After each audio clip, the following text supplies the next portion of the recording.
Pour bon nombre de Portugais, le pastel de nata, c'est un peu comme une madeleine de Proust. Cette sorte de petit flan feuilleté, qui n'est pas sans rappeler les souvenirs d'antan et dont les saveurs et le croustillant suscitent envie et curiosité, est devenu un symbole national. Il est peut-être même l'un des produits ibériques les plus populaires au monde, à l'instar de Cristiano Ronaldo. Mais quelle est sa véritable origine ? Doit-on parler de pastel de nata ou de pastel de Belém ? Et quelle est donc sa recette secrète ? Toutes les réponses dans cette vidéo.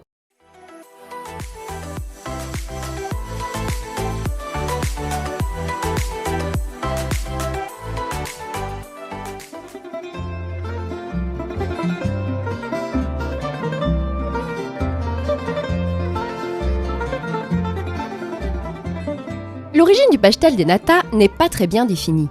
Si le mythe qui l'entoure atteste qu'il s'agirait d'une pâtisserie née à Belém, dans le fameux monastère des Hiéronymites au cours du XVIIIe siècle, son origine remonterait en vérité bien au-delà. Au Moyen-Âge, les Maures occupaient les royaumes chrétiens de l'Hispania, aujourd'hui l'Espagne et le Portugal.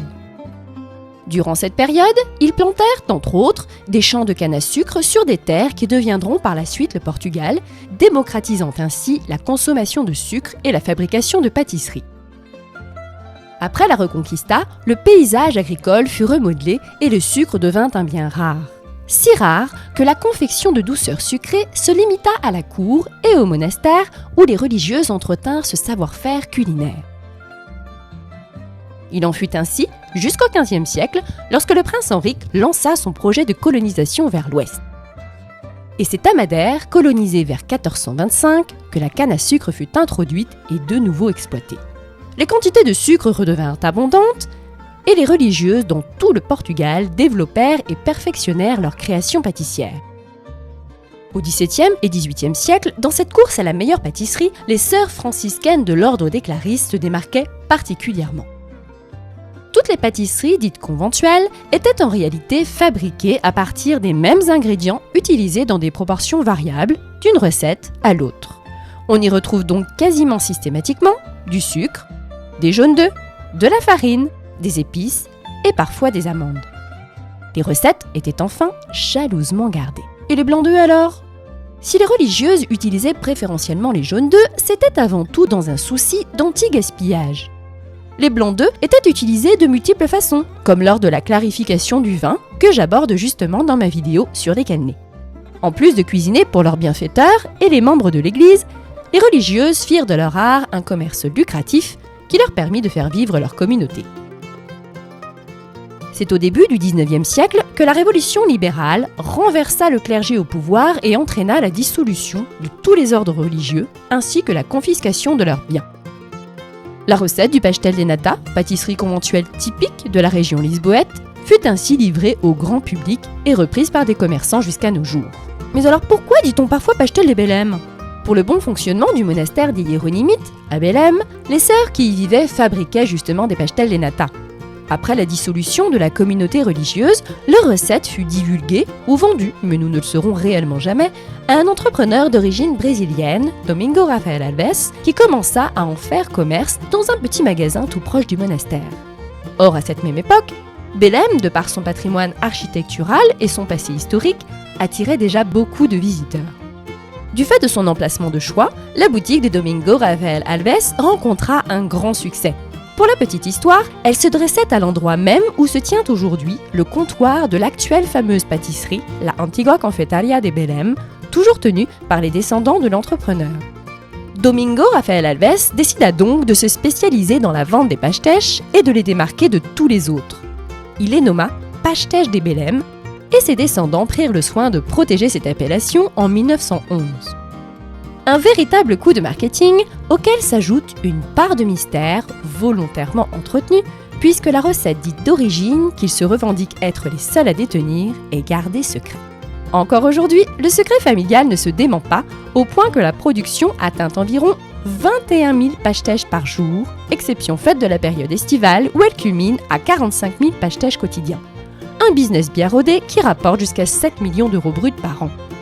Domingo Rafael Alves réalisa donc un coup de maître en créant une atmosphère mystérieuse et exclusive autour d'une pâtisserie somme toute ordinaire. Les pastéis de Belém sont devenus une référence gastronomique, que l'on ne déguste nulle part ailleurs qu'à la Antigua Confeitaria. Quant aux pastéis produits en dehors de la boutique, ils sont obligatoirement appelés pastéis de nata.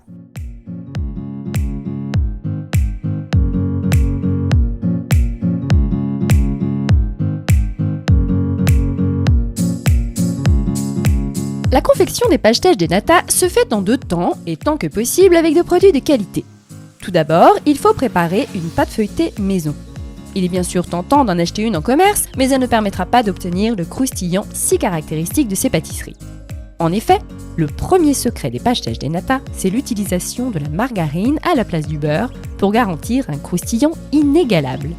Les ingrédients sont les suivants: 300 g de farine T55, 150 ml d'eau, 200 g de margarine à 70% de matière grasse, la plus basique possible, qu'il faut sortir au moins 2 heures à l'avance. Ensuite, vient la préparation de la garniture à partir des ingrédients suivants: un demi-litre de lait, 250 g de sucre, 65 g de farine, 250 ml d'eau, 6 jaunes d'œufs, une pincée de sel, un zeste de citron jaune non traité et sur lequel on aura pris soin de retirer la partie blanche, un bâton de cannelle, la reine des épices au Portugal, et une cuillère à café d'extrait de vanille liquide. L'utilisation de moules en acier est un indispensable pour vous assurer d'une cuisson parfaite. Et maintenant, en cuisine.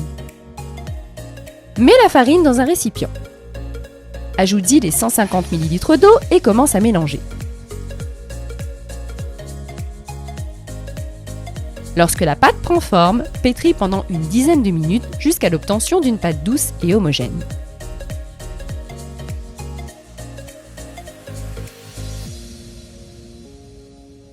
Emballe la boule de pâte ainsi obtenue dans un film alimentaire transparent et mets-la au réfrigérateur environ 1 heure.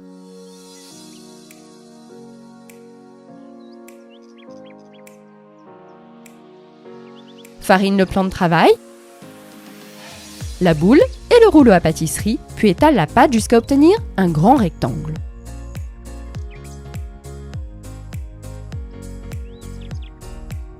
Répartis-y équitablement en son centre la margarine à température ambiante.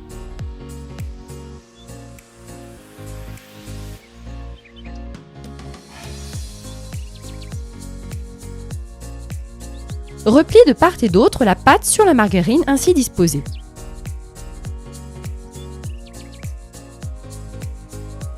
Farine à nouveau le plan de travail, puis étale la pâte en un très grand rectangle.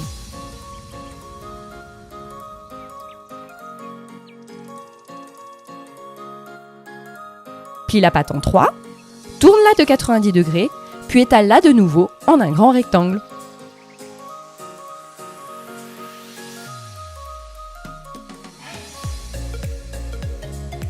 Plie encore une fois la pâte en 3, puis tourne-la de 90 degrés. Pour la dernière fois, étale-la en un grand rectangle. Assure-toi bien que la pâte n'est pas recouverte d'un surplus de farine, auquel cas, ôte-le avec un chiffon ou un pinceau. Humidifie très légèrement le dessus de la pâte, puis commence à la rouler sur elle-même, assez serrée. Coupe les extrémités si elles sont dissymétriques.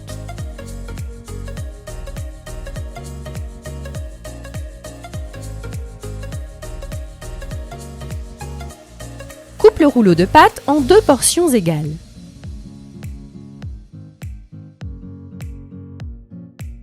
Badigeonne chaque rouleau de margarine fondue avant de l'emballer dans du film alimentaire pour éviter qu'il ne se dessèche. S'il y en a trop, sache que tu pourras ainsi congeler l'un des rouleaux.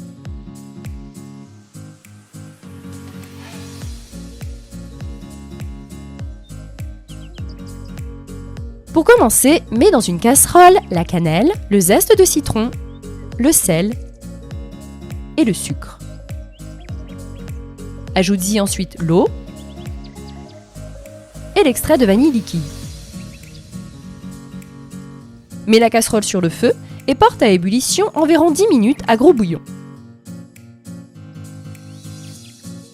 En parallèle, prépare une béchamel en mélangeant progressivement la farine avec le lait.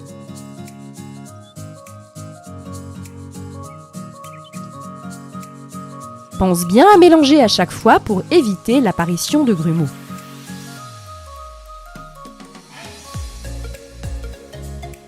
Mets ensuite la casserole sur feu doux. tout en surveillant le sirop bien sûr, et remue régulièrement jusqu'à ce que la préparation épaississe et bout légèrement.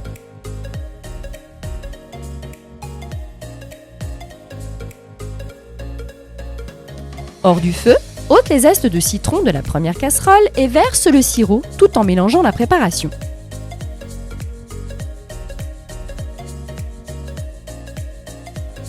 Une fois que le sirop est bien incorporé, laisse tiédir 30 minutes.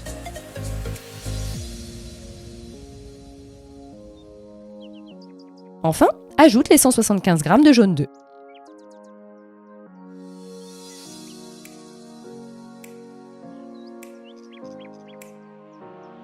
En prévision de la cuisson, préchauffe le four à 240 degrés Celsius.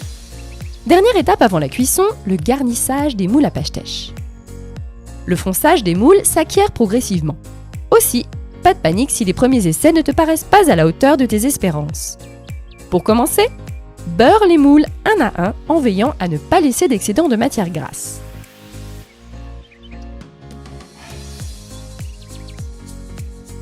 Coupe ensuite la pâte feuilletée en tronçons d'environ 1,5 cm d'épaisseur que tu placeras dans chacun des moules. Sois bien vigilant à les disposer côté plat contre le fond des moules de façon à laisser visible la forme en escargot de la pâte. Pour le fonçage des moules, à l'aide de ton pouce, fais pression sur la pâte depuis le centre du moule vers le bord extérieur à mesure que ce dernier tourne dans ton autre main.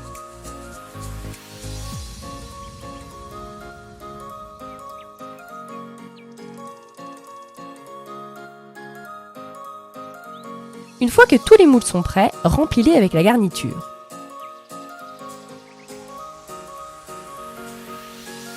Et enfournez-les pour 15 à 20 minutes.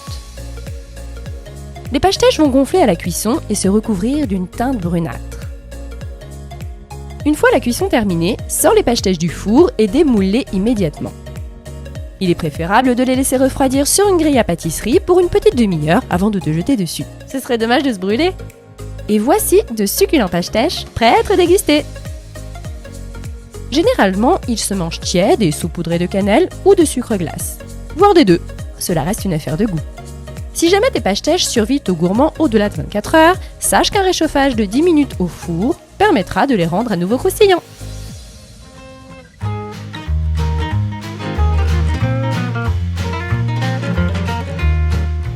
Si tu te demandes où acheter des succulents pastèches de nata, voici quelques adresses plus que recommandables. À Lisbonne, il est bien entendu impensable de ne pas se rendre à la Antiga Confeitaria de Belém. C'est un passage obligé au même titre que le monastère des Hiéronymites et la tour de Belém, véritable chef-d'œuvre de style manuélin. Non loin de là, Mantegaria propose également des pastèches de nata à tomber. Vous pourrez ainsi vous faire votre propre idée à savoir si les pastèches de Belém sont les meilleurs pastèches de nata ou pas. D'autres adresses à Lisbonne valent certainement le détour, mais je ne les ai pas toutes testées. Sur Paris, quelques bonnes adresses sont également à noter. Comme à Lisbonne est devenu un incontournable lors d'une balade dans le Marais. Le succès de l'enseigne est tel qu'une deuxième boutique a été ouverte dans le 9e arrondissement. Mantegaria, dont les pastèches sont également une référence au Portugal, a décidé de se développer à l'international. L'enseigne a choisi Paris pour l'ouverture de sa première boutique à l'étranger. Une divine idée dont je leur serai éternellement reconnaissante et que je t'invite à essayer si tu en as la possibilité. Et voilà, les pastèches de nata n'ont désormais plus de secret pour toi. Si cette vidéo t'a plu, n'hésite pas à la liker et à la partager.